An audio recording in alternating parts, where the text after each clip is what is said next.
മഹത്വപ്പെടുമാറാകട്ടെ. ദൈവത്തിന് സ്തോത്രം. കർത്താവായ യേശു ക്രിസ്തുവിൻ്റെ നാമത്തിൽ എല്ലാവർക്കും എൻ്റെ സ്നേഹവന്ദനം. അല്പസമയത്തെ ചിന്തയ്ക്കായിട്ട് 1 ശമൂവേൽ 17 അധ്യായത്തിൻ്റെ 2-3 വാക്യങ്ങൾ നമുക്ക് വായിച്ച് കേൾക്കാം.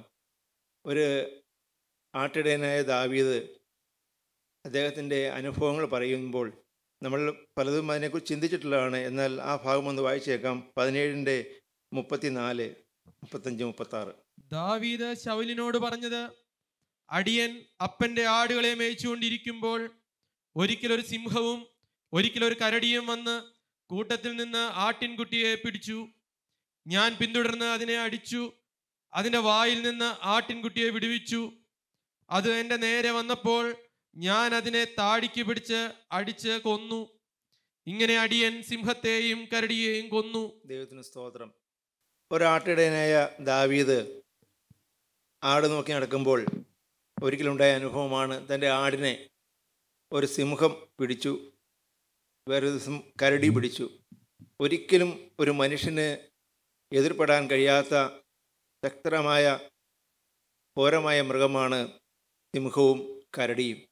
എന്നാൽ അതിൻ്റെ വായിൽ നിന്ന് ആ ആടിനെ വിടുവിച്ചു എന്നാണ് പറയുന്നത്. രക്ഷിച്ചു ആടിനെ. ആ സിംഹത്തിൻ്റെ കരടിയുടെ താടിക്ക് പിടിച്ച് അതിനെ അടിച്ചു കൊന്നു. ഞാൻ ഈ രംഗം വായിക്കുമ്പോൾ എൻ്റെ മനസ്സിലേക്ക് ഒരു ചിന്ത വരുന്നത്, നമ്മുടെ ഭാവനയിൽ നമുക്ക് കാണാം, തെറ്റല്ലാത്ത ഭാവനയിൽ കാണാം, ദാവീദ് ഈ ആടിനെയും തോളിലേറ്റിക്കൊണ്ട് നടന്നു വരുമ്പോൾ, ദൈവത്തിന് സ്തോത്രം, സിംഹത്തിൻ്റെ വായിൽ നിന്നാണ് രക്ഷപ്പെട്ടിരിക്കുന്നത്, കരടിയുടെ വായിൽ നിന്നാണ് രക്ഷപ്പെട്ടിരിക്കുന്നത്. തൻ്റെ ഇടയൻ ശക്തനാണ്. ആ ഇടയൻ്റെ തോളിലാണ് ഇപ്പോൾ ആ ആടിരിക്കുന്നത്. അങ്ങനെ ആടിനെയും കൊണ്ട് തോളിൽ വെച്ചുകൊണ്ട് വരുമ്പോൾ ഏതാനും ചില നായ്ക്കൾ, അല്ല ഒരുപക്ഷെ ആ ഗ്രാമത്തിലെ നായ്ക്കൾ, അല്ല ഇനി ആ പഞ്ചായത്തിലെ മുഴുവൻ നായ്ക്കളും നിന്ന് കുരയ്ക്കുകയാണെങ്കിൽ ഈ ദാവീദിൻ്റെ തോളത്തിരിക്കുന്ന ഈ ആടിന് എന്തെങ്കിലും ഭയം ഉണ്ടാവുമോ? ഒരിക്കലും ഉണ്ടാകില്ലെന്നാണ് എൻ്റെ വിശ്വാസം. കാരണം എൻ്റെ ഇടയൻ ശക്തനാണ്. എൻ്റെ ഇടയൻ സ്വന്തം ജീവനെ വയ്ക്കാതെ, സ്വന്തം ജീവൻ നഷ്ടപ്പെടുത്തിയിട്ടാണെങ്കിലും ആ സിംഹത്തിൻ്റെയും കരടിയുടെ വായിൽ നിന്ന് എന്നെ രക്ഷിച്ചിരിക്കുന്നു. ഇന്നിയാൽ അവൻ്റെ തോളിലാണ്. അതുകൊണ്ട് ഈ വെറും നിസ്സാരന്മാരായ നായ്ക്കൾ കുരച്ചാൽ എനിക്ക് പേടിക്കാനില്ല എന്ന് ആ ആടിന് നല്ല ഉറപ്പുണ്ട്. ദൈവത്തിന് സ്തോത്രം. ഞാനിപ്പോൾ നിങ്ങളുടെ മുമ്പിൽ നിൽക്കുമ്പോൾ, ഈ പ്രസംഗപീഠത്തിൻ്റെ മുമ്പിൽ നിങ്ങൾ കാണേണ്ടത്, എനിക്ക് വേണ്ടി നല്ല ഇടയനായ യേശു ക്രിസ്തു തൻ്റെ ജീവനെ മറുവിലയായി കൊടുത്ത് എന്നെ ദുഷ്ടനായ പിശാചിൻ്റെ, പോരനായ പിശാചിൻ്റെ, പാപത്തിൻ്റെ അധിപതിയായ പിശാചിൻ്റെ അവൻ്റെ വായിൽ നിന്ന് എനിക്ക് വേണ്ടി സ്വന്തം ജീവനെ മറുവിലയായി കൊടുത്ത് രക്ഷിച്ച ഒരു യേശു ക്രിസ്തു 3 ആണികളുമേൽ തൂക്കപ്പെട്ട് കിടക്കുന്നത് നിങ്ങൾ കാണണം. ഈ തിരുവചനത്തിൻ്റെ മുമ്പാകെ വന്നിരിക്കുമ്പോൾ നിങ്ങൾ ഈ പ്രസംഗപ്പെടുത്തി നിൽക്കുന്ന വ്യക്തിയെ നോക്കാതെ നിങ്ങൾ കാണേണ്ടവൻ 3 ആണികളുമേൽ നമുക്ക് വേണ്ടി രക്തം വാർന്നു കിടക്കുന്ന ഒരു യേശു ക്രിസ്തു നിങ്ങൾ കണ്ടുകൊണ്ടിരിക്കണം. എൻ്റെ പ്രിയപ്പെട്ടവരെ, ഞാനിവിടെ എഴുന്നേറ്റ് നിൽക്കുന്നുണ്ടെങ്കിൽ, ഞാൻ യേശു ക്രിസ്തുവിൻ്റെ നാമത്തിലൂടെ നിൽക്കുന്നുണ്ടെങ്കിൽ, എനിക്ക് വേണ്ടി തകർക്കപ്പെട്ട 3 ആണികളുമേൽ തൂക്കപ്പെട്ട ആ യേശു ക്രിസ്തുവിൻ്റെ ക്രൂശിൻ്റെ മറവിലാണ് ഞാൻ നിൽക്കുന്നത്. അതുകൊണ്ട് എൻ്റെ നേരെ വരുന്ന എന്തെല്ലാം അപവാദങ്ങളും തെറ്റിദ്ധാരണകളും കുറ്റപ്പെടുത്തലുകളും ഒറ്റപ്പെടുത്തലുകളും എൻ്റെ ജീവിതത്തിൽ ഇല്ലാത്ത കാര്യങ്ങൾ ആരെല്ലാം പറഞ്ഞാലും ഒരിക്കലും ഭയപ്പെടേണ്ട കാര്യമില്ല. കാരണം എൻ്റെ ദൈവം, എൻ്റെ യേശുക്രിസ്തുവിൻ്റെ രക്തം എന്നെ വീണ്ടെടുത്തതാണ്. ദൈവത്തിന് സ്തോത്രം. യേശുക്രിസ്തുവിൻ്റെ രക്തം എൻ്റെ സകല പാപവും എന്നെ പോക്കി ശുദ്ധീകരിച്ചതാണ്. ഞാൻ പറയാൻ കാരണം, ഒരിക്കലും ആടൊരു നിസ്സാര ജീവിയാണ്, ശക്തിയില്ലാത്ത ജീവിയാണ്. ഒരിക്കലും ഒരു നായയുടെ കയ്യിൽ നിന്ന് പോലും അതിന് രക്ഷപ്പെടാൻ കഴിയില്ല. അപ്പോൾ സിംഹത്തിൻ്റെയോ കരടിയുടെ കയ്യിൽ നിന്ന് എങ്ങനെ രക്ഷപ്പെടും? അതുപോലെ നിസ്സാരനായ മനുഷ്യനെ ദുഷ്ടപിശാചായ ആ പാപത്തിൻ്റെ അധിപതിയായ പിശാചിൻ്റെ കയ്യിൽ നിന്ന് ഒരിക്കലും രക്ഷപ്പെടാൻ കഴിയില്ല. കാരണം ഞാനതുപോലെ പോരനായ പിശാചിൻ്റെ വായിലകപ്പെട്ടു പോയതാണ്. മദ്യപാനത്തിൻ്റെ, ദുർനടപ്പിൻ്റെ, ബ്ലൂ ഫിലിമിൻ്റെ, കോപത്തിൻ്റെ, തെറിയും തെറിപ്പാട്ടും അശ്ലീല പുസ്തകങ്ങളും അശ്ലീല സിനിമകളുമായി ഏറ്റവും വക്രതയായിട്ട് ജീവിച്ചവനായിരുന്നു. ഒരിക്കലും ഒരു സമാധാനമുള്ള ജീവിതം നയിച്ചവനല്ല. ഒരിക്കലും എനിക്ക് രക്ഷപ്പെടാൻ കഴിയാതെ അതിൻ്റെ വായിൽ കിടന്ന് ഞെരിഞ്ഞുകൊണ്ടിരുന്നപ്പോൾ എൻ്റെ നല്ലവനായ യേശു ക്രിസ്തു എന്നെ തേടി വന്നു. 21 വർഷങ്ങൾക്ക് മുമ്പ് കർത്താവ് എന്നെ രക്ഷയിലേക്ക് കൊണ്ടുവന്നു. ദൈവത്തിന് സ്തോത്രം. എൻ്റെ പ്രിയപ്പെട്ടവരെ, എൻ്റെ തലമുറയിലാണെങ്കിലും ഞാൻ പാരമ്പര്യമായി ക്രിസ്ത്യാനിയാണെങ്കിലും എൻ്റെ യേശു എന്നൊന്ന് വിളിക്കുന്ന ഒരു പാരമ്പര്യം ഞങ്ങളുടെ വീട്ടിലില്ലായിരുന്നു. എൻ്റെ യേശുവേ എന്ന് വിളിച്ച് പ്രാർത്ഥിക്കുന്ന ഒരു പാരമ്പര്യമില്ലായിരുന്നു. വിശുദ്ധ വേദപുസ്തകം വായിക്കുന്ന ഒരു സ്വഭാവം ഞങ്ങളുടെ വീട്ടിലില്ലായിരുന്നു.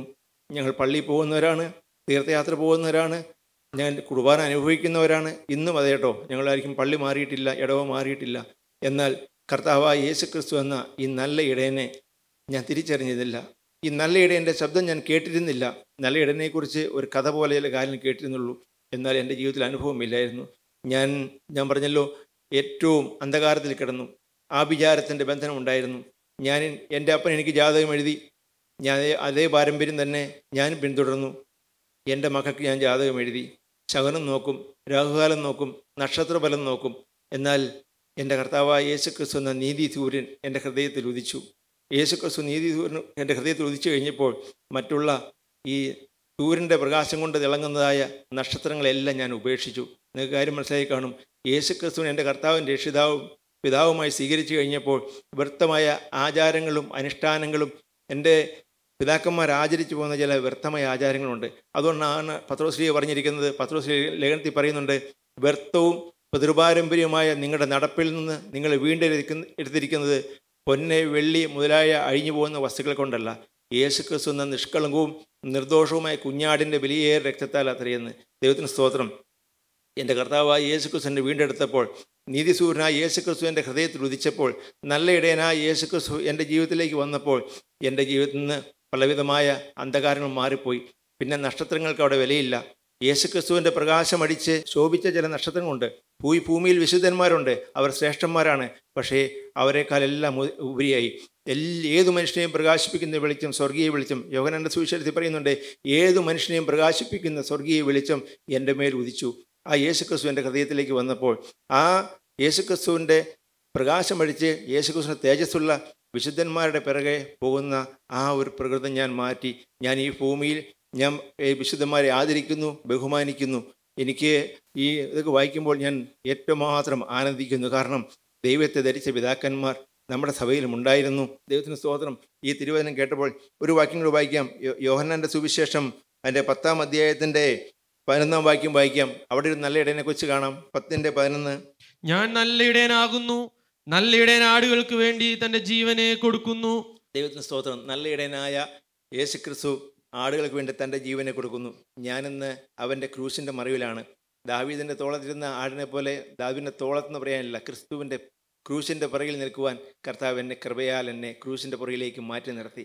എനിക്ക് മുമ്പിലായിട്ട് യൂദായുടെ സമൂഹമായി കർത്താവായ യേശുക്രിസ്തു ഇന്നുള്ളത് കൊണ്ട് എൻ്റെ നേരെ വരുന്ന പല ആരോപണങ്ങളും ഞാൻ ഓർക്കുന്നുണ്ട്. ഞാൻ ഈ കൂട്ടായ്മയിൽ വന്നു, തിരുവചനം കേൾക്കാൻ വന്നു എന്ന ഒറ്റ കാരണം കൊണ്ട് 8-ാം ദിവസം എൻ്റെ ജോലി, ഞാൻ ഡ്രൈവറായിരുന്നു. എനിക്ക് വേറെ വിദ്യാഭ്യാസമൊന്നുമില്ല. ഞാൻ പറഞ്ഞിട്ടുള്ള എനിക്ക് 10-ാം ക്ലാസ് വിദ്യാഭ്യാസമുള്ളൂ, 210 മാർക്കേ ഉള്ളൂ. എനിക്ക് വേറെ എഴുത്തും വായനയൊന്നും കാര്യമായിട്ട് അറിയില്ല. എനിക്ക് നല്ല ജോലി ചെയ്യാനൊന്നും കഴിവില്ല. എനിക്ക് ആകെ അറിയാവുന്ന തൊഴിൽ വാഹനം ഓടിക്കാൻ അറിയാവുള്ളൂ. ഞാനങ്ങനെ ഡ്രൈവറായിട്ട് ജോലി ചെയ്തുകൊണ്ടിരിക്കുകയായിരുന്നു. ഞാൻ ഈ കൂട്ടായ്മയിൽ വന്നു. ഈ തിരുവചനത്തിൻ്റെ മുമ്പ് വന്നതിൻ്റെ പേരിൽ, ഈ കൂട്ടായ്മയിലേക്ക് വന്നതിൻ്റെ പേരിൽ 8-ാം ദിവസം എൻ്റെ ജോലി നഷ്ടപ്പെട്ടു. ദൈവത്തിന് സ്തോത്രം. ഞാൻ ഭയപ്പെട്ടില്ല. ദൈവത്തിന് സ്തോത്രം. അതുപോലെ ഞാൻ ഈ കൂട്ടായ്മയിൽ വന്നതിൻ്റെ പേരിൽ എൻ്റെ രക്തത്തോട് രക്തവും എൻ്റെ മാംസത്തോട് മാംസവുമായ ഒരു കുടുംബത്തിൽ നിന്ന് എനിക്ക് വിളിച്ചു പറഞ്ഞു, ഞങ്ങളുടെ ഭവനത്തിലേക്ക് വലിഞ്ഞേറി വന്നേക്കരുതെന്ന്. ദൈവത്തിന് സ്തോത്രം. ഞാൻ ഓർക്കുവാണ്, ഞാൻ ഈ ദാവീദിൻ്റെ തോളത്തിരിക്കുന്ന ആട് ഏതെങ്കിലും നായ്ക്കൾ കുരയ്ക്കുമ്പോൾ ഭയപ്പെടുമോ? ഇല്ല. എന്നെ ഹോരനായ പിശാചിൻ്റെ കയ്യിൽ നിന്ന്, മദ്യപാനത്തിൻ്റെ ദുർനടപ്പിന്, ഞാൻ പറഞ്ഞല്ലോ, അത്രമാത്രം ഘോരമായ പാപങ്ങളിൽ നിന്ന് തൻ്റെ സ്വന്തം ജീവനെ മറുവിലയായി കൊടുത്ത് എന്നെ രക്ഷിച്ച എൻ്റെ രക്ഷകനായ യേശുക്രിസ്തു എനിക്ക് വേണ്ടി മുമ്പിൽ നിൽക്കുന്നു. ഇപ്പോൾ എൻ്റെ മുമ്പിൽ യേശുക്രിസ്തു എനിക്ക് വേണ്ടി തൂക്കപ്പെട്ട് നിൽക്കുന്നു. യൂദായുടെ സിംഹം എനിക്ക് വേണ്ടി മുമ്പിൽ നിൽക്കുന്നു. അതുകൊണ്ട് ഏതെങ്കിലും മനുഷ്യർ നിങ്ങളെ ആരെങ്കിലും ശാപഗ്രസ്തരെന്നോ കള്ളനെന്നോ അല്ലെങ്കിൽ കൊള്ളക്കാരനെന്നോ എന്തെല്ലാം പറഞ്ഞാലും നിങ്ങൾ ഒരു കാര്യം കാണണം, ഈ വെറും റോഡെ പോണ നായ്ക്കൾ കുരയ്ക്കുമ്പോൾ ഒരിക്കലും ഭയപ്പെടേണ്ട. കാരണം ഞാനിന്ന് കർത്താവായ യേശുക്രിസ്തുവിൻ്റെ തിരുരക്തത്തിൻ്റെ വിലയാണ്. യേശുക്രിസ്തുവിൻ്റെ തിരുരക്തത്തിൻ്റെ വിലയായി അവൻ്റെ ക്രൂശിൻ്റെ മറവിൽ മറച്ചെന്നെ നിർത്തിയിരിക്കുന്നു. ഈ ലോകത്തിലെ ഒരു അന്ധകാര ശക്തിക്കും എന്നെ തൊടാൻ കഴിയാതെ വണ്ണം യേശുക്രിസ്തു തൻ്റെ കരങ്ങളിൽ എന്നെ വഹിക്കുന്നു. ദൈവത്തിന് സ്തോത്രം. ഒരു വാക്യം കൂടി വായിക്കാൻ നമുക്ക്. 10-ന്റെ തന്നെ 26-ാം വാക്യം. നിങ്ങളോ എൻ്റെ ആടുകളുടെ കൂട്ടത്തിലുള്ളവരല്ലായകയാൽ വിശ്വസിക്കുന്നില്ല. ദൈവത്തിന് സ്തോത്രം. നല്ല ഇടയൻ്റെ ശബ്ദം കേട്ടിട്ട് വിശ്വസിക്കാത്ത കുറച്ച് ആടുകളുണ്ട്. നല്ല ഇടയൻ്റെ ശബ്ദം, പരിശുദ്ധാത്മാവിൻ്റെ വചനം കേട്ടിട്ട് അത് വിശ്വസിക്കാത്ത കുറച്ച് ആൾക്കാരുണ്ട്. അവരോട് യേശുക്രിസ്തു പറയുകയാണ്, നിങ്ങളോ നിങ്ങളോ എൻ്റെ ആടുകളുടെ കൂട്ടത്തിലുള്ളവരല്ല, അല്ലായിയാൽ നിങ്ങൾ വിശ്വസിക്കുന്നില്ല. പിന്നീട് അടുത്ത വാക്യം. എന്റെ ആടുകൾ എന്റെ ശബ്ദം കേൾക്കുന്നു, ഞാൻ അവയെ അറിയുകയും അവ എന്നെ അനുഗമിക്കുകയും ചെയ്യുന്നു. ദൈവത്തിന് സ്തോത്രം. എൻ്റെ ആടുകൾ എൻ്റെ ശബ്ദം കേൾക്കുന്നു, ഞാൻ അവയെ അറിയുകയും അവ എന്നെ അനുഗമിക്കുകയും ചെയ്യുന്നു. നമ്മൾ വ്യക്തിപരമായി അറിയുന്നൊരു യേശു ക്രിസ്തു. ഇന്നാരെല്ലാം ഈ കർത്താവായ യേശു ക്രിസ്തുവിൻ്റെ ശബ്ദം കേൾക്കുമ്പോൾ, ഈ ക്രൂശിലെ രക്ഷ നിങ്ങൾ കാണുമ്പോൾ, ക്രൂശിക്കപ്പെട്ടവനായ യേശു ക്രിസ്തു നിങ്ങളുടെ മുമ്പിൽ വരച്ച് കിട്ടിയിരിക്കുമ്പോൾ, നിങ്ങൾ ഈ വചനത്തിന് മുമ്പ് വന്നിരിക്കുമ്പോൾ നിങ്ങളുടെ ആവശ്യങ്ങൾ പറയണം. കർത്താവേ, ഞാൻ ഇന്ന പാപത്തിൽ വലയുന്നു, ഞാൻ ഇന്നും കോപത്തിൽ വലയുന്നു, ഞാൻ ഇന്നും അശുദ്ധിയിൽ വലയുന്നു, ഞാൻ ഇന്നും ചില കുരുക്കുകൾ പെട്ട് കിടക്കുന്നു, ഞാൻ കടഭാരം കൊണ്ട് വലയുന്നു, ഞാൻ രോഗം കൊണ്ട് വലയുന്നു, എനിക്കിന് പല പല വിഷയങ്ങളുണ്ട്, എൻ്റെ മക്കളുടെ വിഷയങ്ങളുണ്ട്. അവരുടെ ആവശ്യങ്ങൾ ഇപ്പോൾ കർത്താവിനോട് പറയാം. കർത്താവേ, എന്നെ ഈ ദുഷ്ടനായ പിശാചിൻ്റെ കയ്യിൽ നിന്ന് കർത്താവെ രക്ഷിക്കണമേ. കർത്താവെ, പാപത്തിൽ നിന്ന് രക്ഷപ്പെടാൻ, ഈ ശാപത്തിൽ നിന്ന് രക്ഷപ്പെടാൻ, നമുക്ക് ഈ അന്ധകാര ശക്തികളുടെ ഉരുക്കുമുഷ്ടികളിൽ നിന്ന് രക്ഷപ്പെടാൻ നമുക്ക് തന്നെത്താൻ കഴിയില്ല. എന്നാൽ രക്ഷിപ്പാൻ വല്ലവനായ ഒരുത്തൻ ഇപ്പോൾ നമ്മുടെ ഇടയിലൂടെ നടപ്പുണ്ട്. ദൈവത്തിന് സ്തോത്രം. അവൻ്റെ തിരുരക്തം ഒഴുകുന്ന കാൽപാദവുമായി നമ്മുടെ അരികത്തൂടെ നടന്നു വരുന്നുണ്ട്. പ്രിയരെ, ഞാൻ ഒരിക്കൽ വചനം കേട്ടുകൊണ്ടിരുന്നപ്പോൾ ആ നല്ലവനായ യേശു ക്രിസ്തു എൻ്റെ അരികത്ത് വന്ന് എൻ്റെ തലമേൽ അവൻ്റെ കരം വെച്ചു. ദൈവത്തിന് സ്തോത്രം. എനിക്കത് മാത്രമേ അഡ്രസ്സുള്ളൂ, എനിക്ക് വേറെ ഒരു അഡ്രസ്സുമില്ല. യേശു ക്രിസ്തുവിൻ്റെ രക്തത്തിൻ്റെ അഡ്രസ്സ്. സ്തോത്രം. യേശു ക്രിസ്തുവിൻ്റെ ക്രൂശിൻ്റെ അഡ്രസ്സ്, അത് മാത്രമേ ഉള്ളൂ. അതുകൊണ്ട് എനിക്ക് പ്രശംസിപ്പാൻ മറ്റൊന്നിലുമില്ല. എനിക്കോ നമ്മുടെ കർത്താവായ യേശു ക്രിസ്തുവിൻ്റെ ക്രൂശിലല്ലാതെ പ്രശംസിപ്പാൻ ഇടവരരുതെന്ന് അപ്പോസ്തലൻ പറഞ്ഞു. എനിക്ക് ആകെ പ്രശംസിപ്പാനുള്ളത് മാത്രമേ ഉള്ളൂ. തുടർന്ന് താഴത്തേക്ക് വായിക്കാം. അവ എന്നെ അനുഗമിക്കുകയും ചെയ്യുന്നു, ഞാൻ അവയ്ക്ക് നിത്യജീവൻ കൊടുക്കുന്നു. നിത്യജീവൻ നൽകുന്നു, നിത്യജീവൻ നൽകുന്ന യേശു ക്രിസ്തു. ദൈവത്തിന് സ്തോത്രം. നല്ല ഇടയൻ്റെ ശബ്ദം കേട്ട് നിങ്ങൾ അവനെ അനുഗമിച്ചാൽ, യേശു ക്രിസ്തു നമ്മളെ അറിയുന്നു, അവൻ്റെ രക്തം കൂടി നമ്മളെ വിലയ്ക്ക് വാങ്ങി അവനെ അനുഗമിച്ചാൽ അവൻ നിത്യജീവൻ കൊടുക്കുന്നു. അവ ഒരു നാളും നശിച്ചു പോവുകയില്ല. ദൈവത്തിന് സ്തോത്രം. ആരും അവയെ എൻ്റെ കയ്യിൽ പിടിച്ചു പറിക്കുകയുമില്ല. കർത്താവായ യേശു ക്രിസ്തുവിൻ്റെ കരങ്ങളിലേക്ക് നിങ്ങൾ ജീവിതം കൊടുത്ത്, പാപം വന്നതെല്ലാം യേശു ക്രിസ്തുവിൻ്റെ രക്തത്താൽ നമുക്ക് കഴുകിത്തരും, സൗജന്യമായി കഴുകിത്തരും. ഇനിയൊരു പാപത്തിലേക്കില്ല, ഇനിയും മറ്റൊന്നിൻ്റെ പുറകെയില്ല. യേശുക്രിസ്തുവിനെ മാത്രം ഞാൻ മറ്റു ആചാരാനുഷ്ഠാനങ്ങളുടെ പുറകെയല്ല, യേശുക്രിസ്തുവിനെ മാത്രം അനുഗമിക്കുന്നു പറയുമ്പോൾ അവൻ പറയണേ, ആരും അവയെ എൻ്റെ കയ്യിൽ നിന്ന് പിടിച്ചു പറിക്കുകയുമില്ല. ഇവയെ തന്നിരിക്കുന്ന എൻ്റെ പിതാവ് എല്ലാവരിലും വലിയവനാകുന്നു. ദൈവത്തിന് സ്തോത്രം. ഇവയെ തന്നിരിക്കുന്നത് യേശുക്രിസ്തുവിൻ്റെ കരങ്ങളിലേക്ക് നമ്മളെ എടുത്തു കൊടുത്തിരിക്കുന്ന ആരാധന സ്വർഗസ്ഥനായ പിതാവാണ്. ഇവയെ തന്നിരിക്കുന്ന എൻ്റെ പിതാവ് എല്ലാവരെക്കാളും വലിയവനാകുന്നു. പിതാവിൻ്റെ കയ്യിൽ നിന്ന് പിടിച്ചു വരുപ്പാൻ ആർക്കും കഴിയുകയില്ല. ഞാനും എൻ്റെ പിതാവും ഒന്നാകുന്നു. ദൈവത്തിന് സ്തോത്രം. ഇതാണ് നമ്മുടെ പ്രത്യാശ. ദൈവത്തിന് സ്തോത്രം. നമ്മൾ നിത്യനായ ദൈവത്തിൻ്റെ, സ്വർഗത്തിലെ ദൈവത്തിൻ്റെ ലോകസ്ഥാപനത്തിൻ്റെ മുമ്പേ ക്രിസ്തുയേശുവിൽ നമ്മളെ കണ്ടു. ഈ ഭൂമി ഉരുവാക്കുന്നതിന് മുമ്പേ, ഈ സൂര്യനെയും നക്ഷത്രങ്ങളെയും ചന്ദ്രനെയും എല്ലാം സൃഷ്ടിച്ച് അതാത് സ്ഥാനത്താക്കുന്നതിന് മുമ്പേ, കടലിനെയും ഈ ജീവജാലങ്ങളെല്ലാം സൃഷ്ടിക്കുന്നതിന് മുമ്പേ, ഈ ലോകം സൃഷ്ടിക്കുന്നതിന് മുമ്പേ യേശുക്രിസ്തുവിൽ എന്നെ കണ്ടു. യേശുക്രിസ്തുവിനെ എന്നെ കണ്ട ദിവസം എൻ്റെ 32-ാമത്തെ വയസ്സിൽ ക്രിസ്തുവിലൂടെ എന്നെ കണ്ട പിതാവാൻ ദൈവം എന്നെ വീണ്ടെടുത്തു. എന്നെ വീണ്ടെടുപ്പാൻ പുത്രനായ യേശുക്രിസ്തുവിനെ മറുവിലയായി കൊടുത്തു. ഈ പുത്രനായ യേശുക്രിസ്തുവിൻ്റെ കരങ്ങളിലേക്ക് എന്നെ ഏൽപ്പിച്ചു.